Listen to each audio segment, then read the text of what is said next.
आज तुम्हारा वास कमजोर है, तुम्हारे खान पान की व्यवस्था कमजोर है, तुम्हारा कोई साथ नहीं दे रहा है, संपत्ति भी नहीं है, लेकिन तुम प्रिया प्रीतम का नाम जप कर रहे हो तो कह रहे तुमसे बड़ा कोई राजा नहीं है, तुम बहुत बड़े धनी हो। देख लेना समय पर जब ये फसल अपना रंग दिखाएगी। तुम्हें कहीं भागने की जरूरत नहीं है।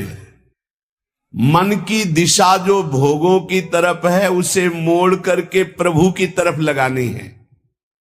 तुम पर भगवान की कृपा हो गई है। मनुष्य शरीर, सत्संग, भजन की महिमा। अब आप अपने ऊपर कृपा कर लो कि भजन में मन को लगाओ। विशेष कृपा यह हो गई कि मनुष्य देह में तुम्हें सत्संग मिल गया। नहीं, कितने लोग हैं इस समय, कितने लोग सत्संग सुन रहे हैं? विचार करके देखो। 135-40 करोड़ जनसंख्या हमारे भारत की ही है। कितने लोग हैं? 1500 लोग होंगे, 2000 होंगे। कितने लोग सुन रहे हैं? कितना अहोभाग्य है। इस समय हम भगवत चर्चा सुन रहे हैं यमुना जी के पावन पुलिन पे बैठकर। यही यमुना प्रवाहित होती थी। ये पुलिन है जहां पर बैठे हो, यमुना जी की धारा यही बहती थी परिक्रमा मार्ग में। कालीदय में देखो सीढ़ियां बनी हुई, यहीं से यमुना जी। ये कालीदय जो कुंड है ये यमुना जी का ही किनारा है। जहां आप बैठे यमुना की धारा में, अब यमुना जी थोड़ा साइड में हो गई। हमें वृंदावन में प्रिया प्रीतम की महान कृपा भरे सत्संग सुनने को मिल रहा है।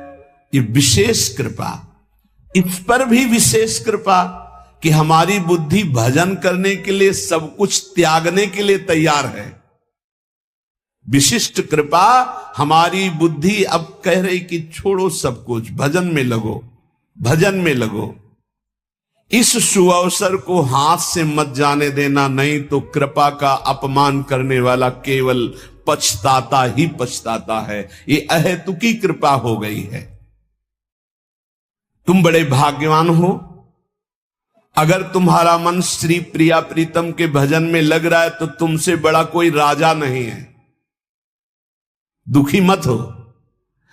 और जिनका भजन में मन नहीं लगा, भोगों में लगे, उनसे बड़ा कोई कंगाल नहीं। चाहे कोई कितना भी बड़ा धनी जमींदार, चाहे जितना बड़ा पदाधिकारी हो, यदि भगवान से विमुख है, धर्म से विमुख है, अधर्माचरण करता है और खूब ऐश्वर्य वैभव, तो उससे बड़ा कोई भिखारी नहीं, क्योंकि हाथ में कुछ नहीं लगेगा पाप के सिवा।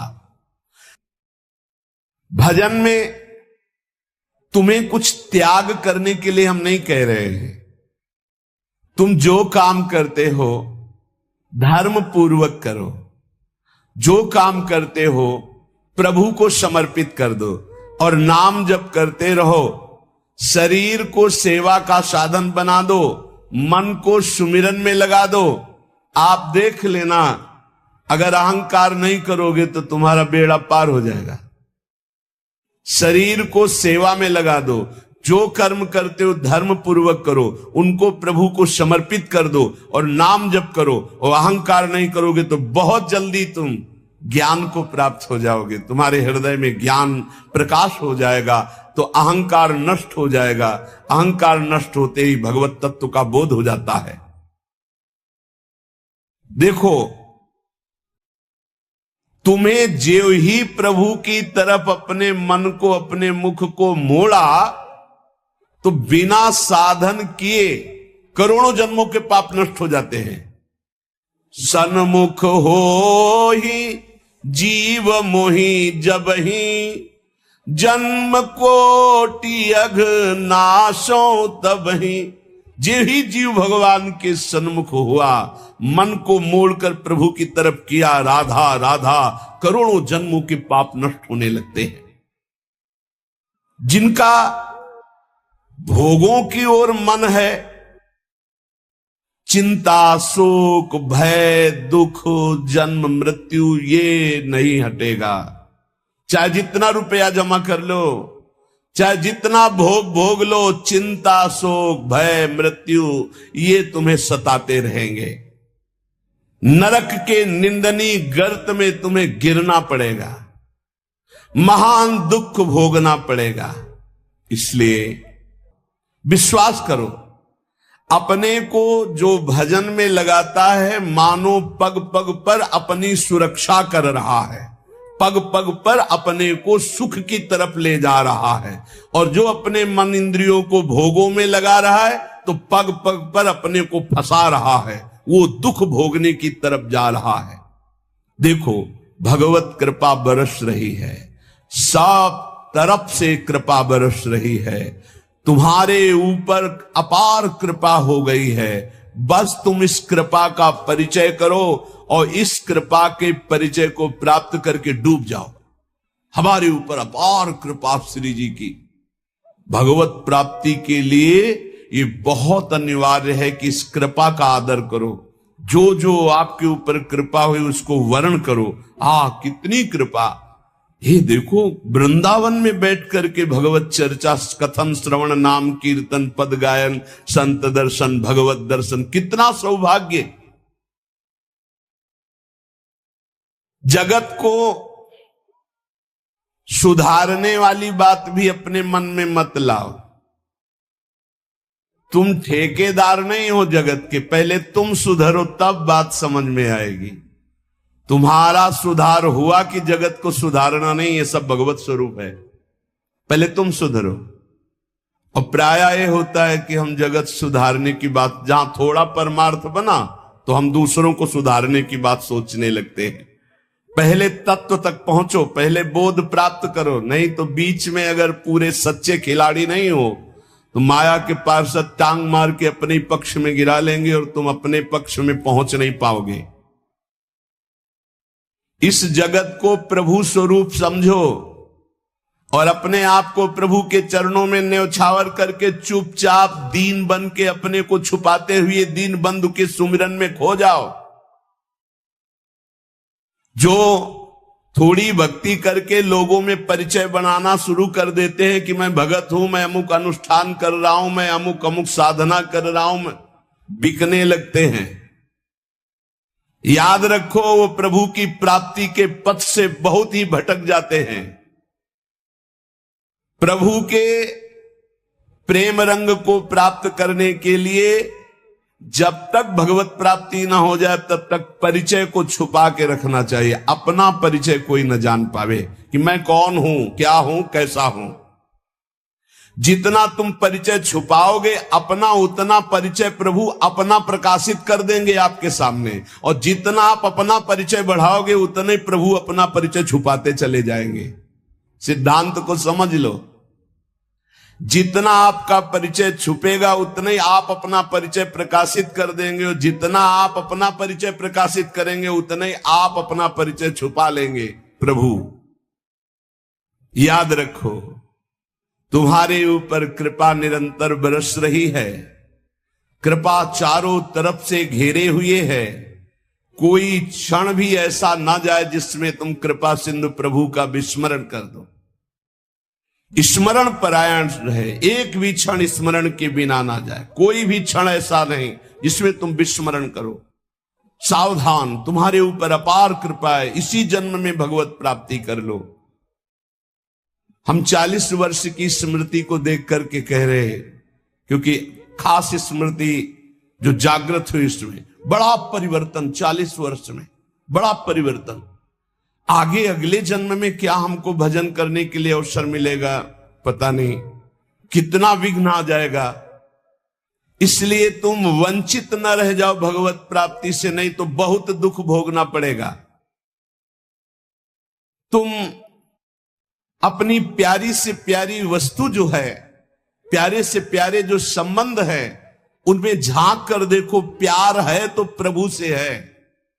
अगर प्रभु शरीरों से निकल जाए तो कोई शरीर से प्यार नहीं करेगा, चाहे पत्नी हो, चाहे पुत्र हो, चाहे कोई प्यारा हो। तुम उसी प्यारे से प्यार करो, निहाल हो जाओगे।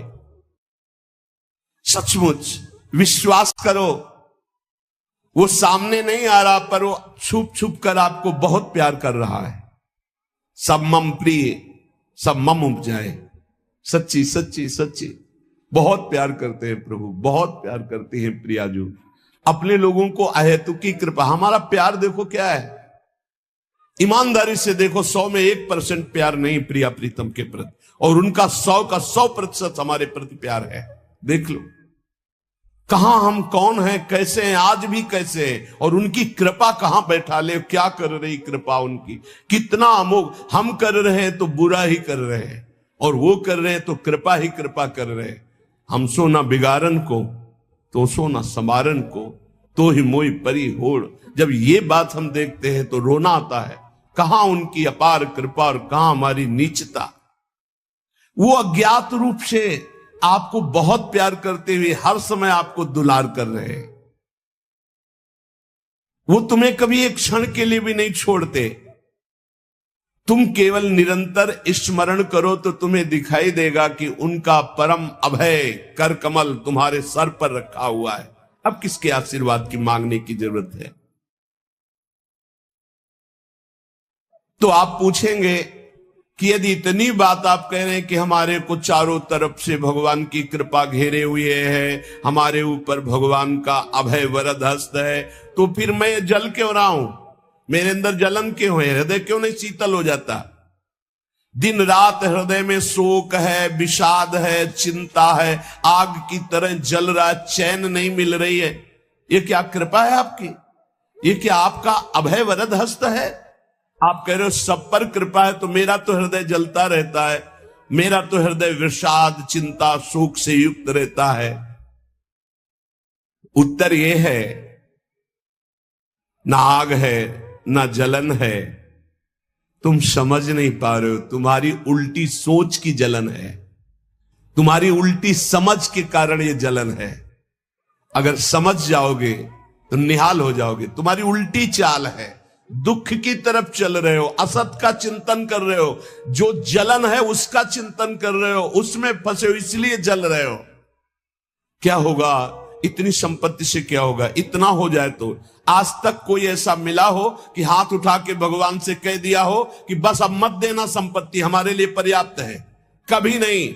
100 तो हजार, हजार तो लाख, लाख तो 10 लाख, 10 लाख तो करोड़, करोड़ से अरब, अरब से खरब। कितना मर जाओगे, एक चवन्नी तुम्हारे हाथ नहीं जाएगी, 25 पैसे हाथ नहीं जाएंगे। बस ये सोच तुम्हारी तुम्हें नरक ले जाएगी, तुम्हारी दुर्गति कर देगी। यही तुम्हारे जलन का कारण है। जलन का कारण भगवान नहीं है, जलन का कारण और कोई व्यक्ति नहीं है। जलन का कारण आपकी सोच है, आपका चिंतन है, आपका भाव है। इसी भाव को, जो मलिन भाव है, भगवत भाव में लगा दो, अभी आनंद में डूब जाओगे। आपका चिंतन। 2 ब्राह्मण बैठे हुए थे पास, एक भगत आया, उसने कहा आज हमें 2 ब्राह्मण भोजन कराने हैं, आप चलेंगे? बोले हाँ हाँ।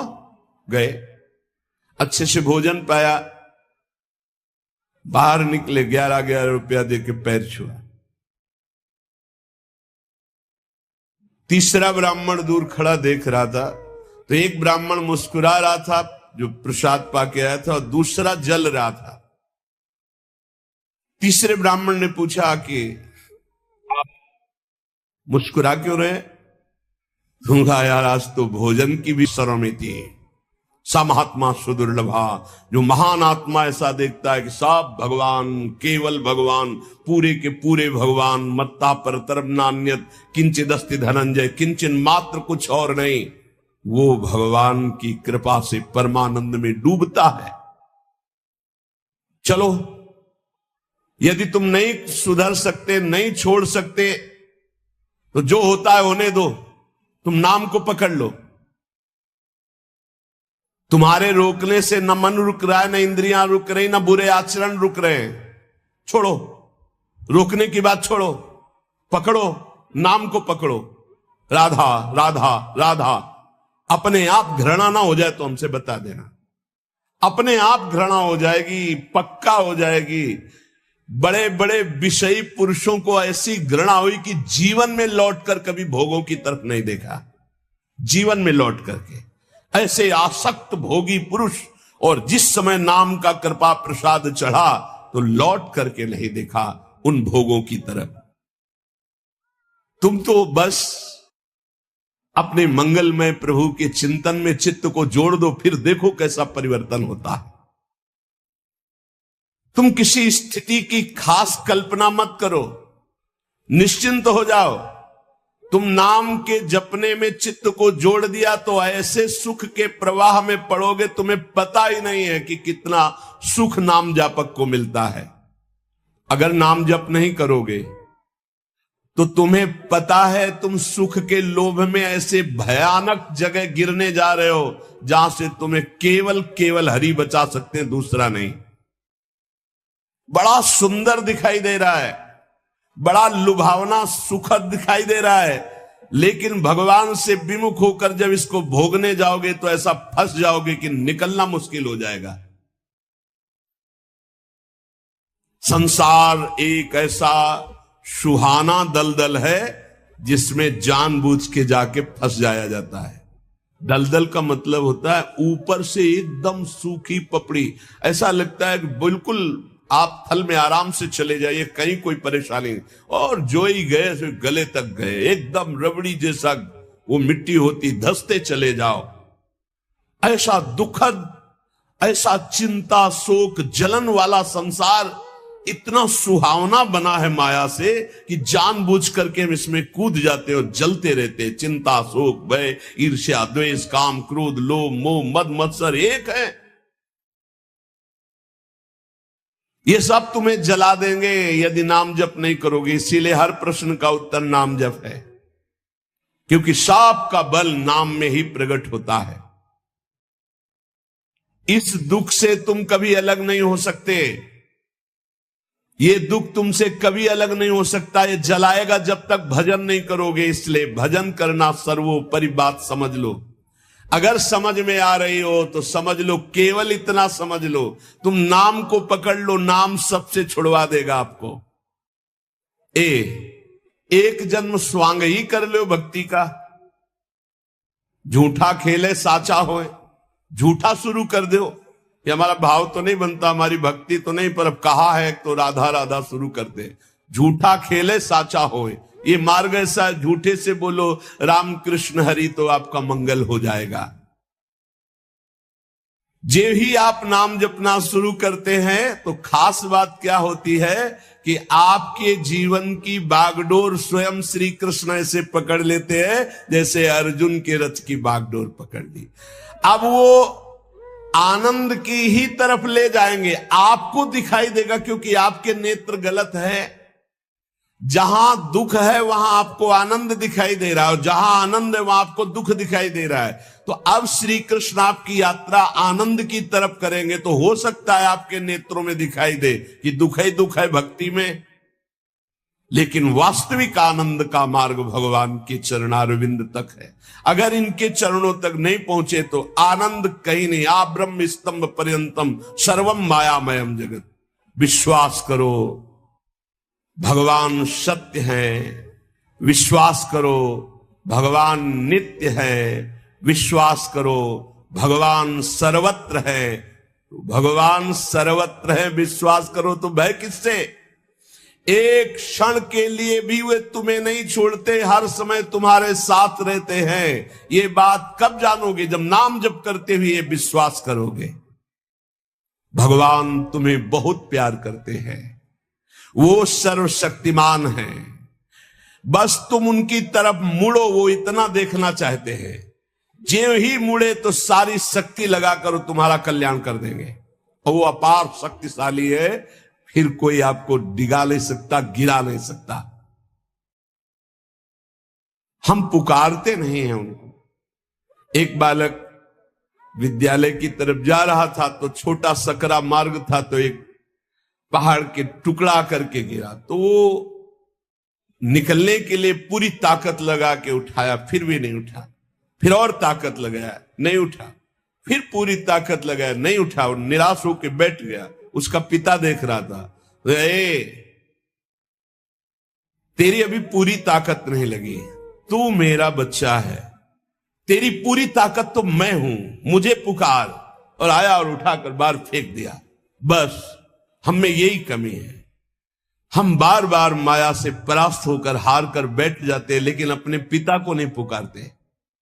हमारे पिता सम्मम प्रीसम मम उपजाए प्रभु हैं, हमारा पूरा बल प्रभु है। अगर हम अपने प्रभु को पुकारें आर्त भाव से, तो कोई भी माया का ऐसा रोड़ा नहीं है जो हमारे मार्ग में बाधा पहुंचा सके। विश्वास करो, भगवान सत्य संकल्प है।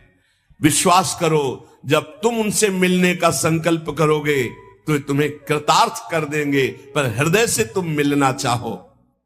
तुम उन्हें चाहोगे तो तुम्हारी क्षुद्रता, तुम्हारे पाप, तुम्हारे ताप, तुम्हारी कलुषित जड़ मति, मन, ये सब निर्मल हो जाएंगे।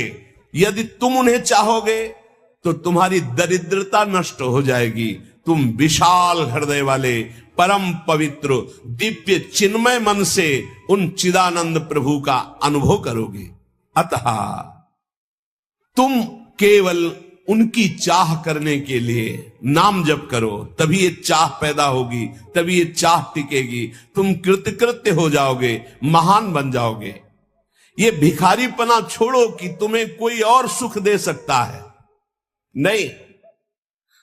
ये अनित्य नाशवान संसार में, नाशवान भोगों में लगे हुए तुम्हारी मांग पूरी नहीं कर सकते। तुम्हारी मांग अविनाशी परमात्मा से पूर्ण होगी। अनेक जन्म व्यतीत हो गए, अभी तक परमात्मा से नहीं मांगा। बोले नहीं, हम तो कई बार मंदिर में मांग आए हैं। नहीं, ये मांग नहीं सुनी जाती, ये मांग नहीं सुनी जाती। हम तुम्हें बता रहे हैं मांग कहां से होती है।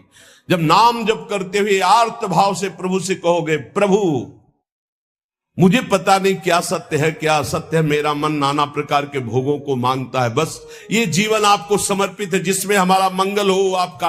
अब ये मांग सुनी जाएगी। अब इस मांग में विधान बनेगा और आपका एक मार्ग खुलेगा भगवत शरणागति का, और आप दौड़ पड़ेंगे परमानंद के मार्ग में। ये भोगों की मांग मांगने वाले भगवान ज्यादा नहीं देखते। या तो उतना अनुष्ठान करो तो बात सुन लेंगे, नहीं देखते। ये सब मायाकृत भोगों की मांग तो कर्मानुसार शुभ कर्म के फल स्वरूप मिलेगी। ये बाजार है, ऐसे फ्री मिलने वाली नहीं। करोड़पति बनने के लिए तुम्हें साधना करनी पड़ेगी, तुम्हें अशुभों का नाश करके पुण्य एकत्रित करना पड़ेगा। और भगवान की प्राप्ति के लिए अगर आर्त भाव से भगवान को पुकारो, नाम जप करो, सब मंगल हो जाएगा। और भगवान मिल गए तो ये माया रचित संसार तो उनके एक संकल्प से प्रकट हुआ है। पक्का समझ लो, श्रद्धा करो या ना करो, हमारी बात को खुल के समझ लो। आप समझते हो मंदिर में जाए मांगे बात पूरी हो जाएगी, नहीं होगी, लिख लो। ऐसे खिलवाड़ नहीं है कि हो जाएगी। पत्नी की प्राप्ति करनी थी तो करदम जी ने 10,000 वर्ष तपस्या की, तब पत्नी प्राप्त हुई। आप देखो ना, कोई भी उपाय। जब पुत्र नहीं हो रहा था दशरथ जी के, तो वशिष्ठ जी के यहां जाकर के प्रार्थना की, महाराज पूरी अयोध्या सुनी सुनी लग रही, बिना संतान के आगे चक्रवर्ती सम्राट पर बैठने वाला कोई अधिकारी नहीं दिखाई दे रहा। तब श्रृंगी ऋषि वशिष्ठ बुलावा, श्रृंगी ऋषि को बुलाया, भारी अनुष्ठान किया गया पुत्रेष्टि यज्ञ का, और उसी यज्ञ में श्री भगवान के प्रादुर्भाव होने का संयोग बना। खीर प्रकट हुई और उसे विभाजित किया गया। 4 पुत्र हुए, भगवान श्री राम, लक्ष्मण, शत्रुघ्न, भरत जी। क्या अद्भुत तो अनुष्ठान भगवान ने दिखाया। आप इतिहास पढ़कर देखो, शास्त्र पढ़कर देखो, कामना के लिए तप किया गया है, कामना के लिए उस प्रकार के शुभ अनुष्ठान किए गए। और अगर निष्काम भाव से भगवान की आराधना करो तो योगक्षेमम वहाम्यहम्, मांगना नहीं पड़ेगा, आगे से आगे वो व्यवस्था करते जाएंगे, आगे से आगे व्यवस्था करते जाएंगे। हम तुम्हें कैसे बतावे, पग पग पर वो उनकी कृपा ऐसे बरसती चली जाती। कैसे कैसे बताए, जहां ऐसा कैसे होगा, ये हमारे सामने प्रश्न आया कि उसका उत्तर उसके पास पहुंच जाता है। हो गया, ये हो गया। प्रश्न हुआ कैसे होगा, और वो हो गया।